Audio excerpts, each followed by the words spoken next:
সাগরদিঘি তাপবিদ্যুৎ কেন্দ্রে অত্যাধুনিক পাওয়ার ইউনিট চলতি মাসেই চালু হচ্ছে অত্যাধুনিক নয়া ইউনিট 660 মেগাওয়াটের super critical power unit.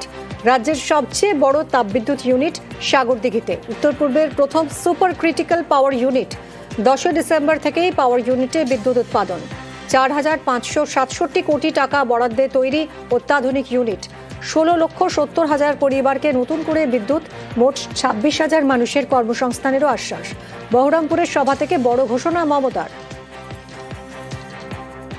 Murshidabad জেলায় সাগরদিঘি তাপবিদ্যুৎ কেন্দ্রে 660 megawatt super critical power unit করছি নতুন করে।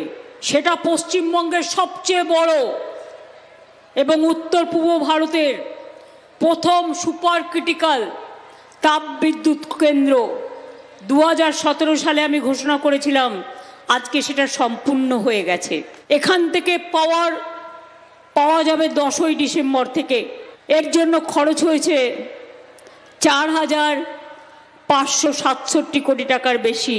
এই ইউনিটটা চালু হয়ে গেলে 16,70,000 পরিবার আরও নতুন করে বিদ্যুৎ পাবেন।